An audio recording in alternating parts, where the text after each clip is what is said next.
இதோ வாராரு வாராரு கருப்பண்ணசாமி, அவர் வார வழி எல்லாம் சூடத்தக்காமி.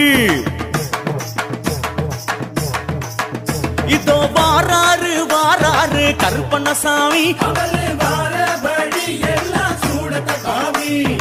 ஆகாசம் பாதாளம் அதிருது சாமி.